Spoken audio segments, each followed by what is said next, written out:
Okay, so let's dive in. We've been grappling with this fundamental challenge, haven't we? Hmm. How do we actually make sense of a world that's just so full of uncertainty and randomness? Yeah, especially with data, machine learning. It's everywhere. We're always facing outcomes we can't, pin down perfectly. Exactly. And the framework, the actual language we use to even discuss that uncertainty, that's probability, right? Absolutely. Probability. It's how we put a number on the chance of things happening. So, first step, we need a way to represent these unpredictable results. And that's where random variables come into play. Yeah. Yeah. Think of them not just as one number, but sort of a placeholder for a result that could be one of many things, each with its own likelihood. Like rolling a die. Simple example. Before you roll, you know it's 1 to 6. But which one? Not until it lands. Classic, discrete, random variable. Discrete meaning, well, countable values, 1, 2, 3, and so on. Right. And for those, the probabilities are like individual bars. You want the chance of a few outcomes. Just add up the bar heights. Okay, simple enough. But Yeah. then there's stuff like the exact time it takes you to finish an exam. That could be any value in a range. Yeah. That's your continuous random variable. It's not jumping between steps. It Yeah. can be 58 minutes, 58.3, 58.333, super precise. And here's the part that always feels a bit weird to me. The probability of hitting one specific exact time. It's zero. 0. Right. Yeah, it sounds strange. But think about it. There are infinitely many possible exact times in any given minute, even any second. Yeah. The chance of landing perfectly on one is, well, effectively zero. So for continuous stuff, we always have to talk about a range of values. Exactly. We look at the probability of being between two values. And that's the area under a curve, that probability density function thing. That's the one. And just like the bars adding up for discrete, the total area under that curve covering every possibility has to add up to 1. Makes sense. Total probability is always 1. Yeah. Something has to happen. Correct. Okay, so that handles one uncertain thing. But what if we're looking at, say, two things together, like having a certain medical condition and testing positive for it? Right. Now you're into joint probability.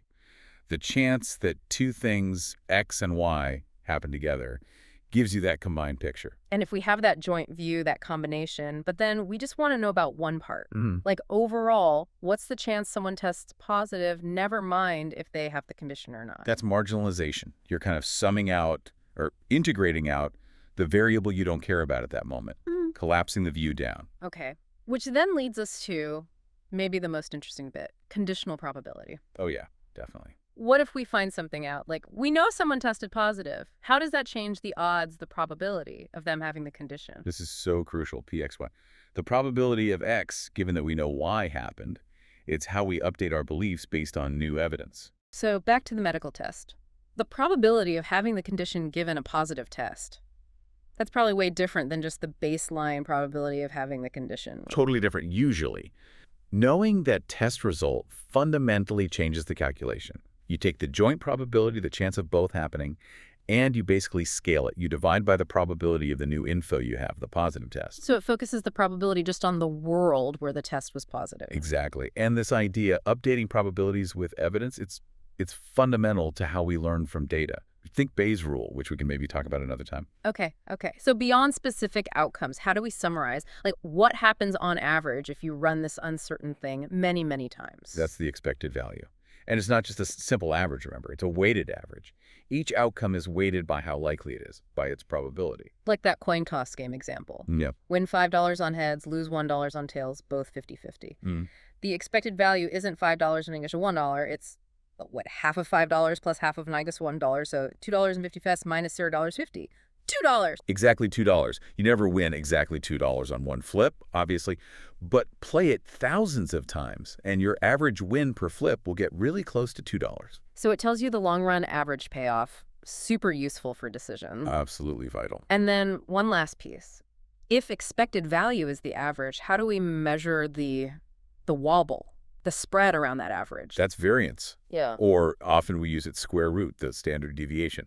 It measures how much the actual outcomes tend to spread out or deviate from that expected average. So high variance means, wow, things could be all over the place, far from the average sometimes. Yeah. Low variance means things are usually pretty tightly clustered right around that expected value. You got it. And for you, Building models or looking at data, knowing that variance is key, it tells you about reliability. Yeah. An average doesn't mean much if the variance is massive. Like, Yeah. any single result could be miles away. Yeah, that makes total sense. So, wow, we've gone from just representing uncertainty with random variables to seeing how things combine with joint probability, how info changes things with conditional probability. And then summarizing with expected value and measuring the spread with variance. It really feels like probability gives us a toolkit, doesn't it? To turn all that messiness and uncertainty into something we can actually analyze and, well, use. It does. It lets us make rational, informed decisions even when we don't have all the answers up front. It turns uncertainty into something manageable. So thinking about all this, it kind of makes you wonder, doesn't it? How much of your own day-to-day life is just constantly dealing with uncertainty, making calls based on incomplete information? Hmm. Pretty much all of it, probably. Yeah. And maybe, just maybe, having even a basic handle on these probability ideas could help you weigh those possibilities, those gut feelings a little bit more clearly. Something to think about.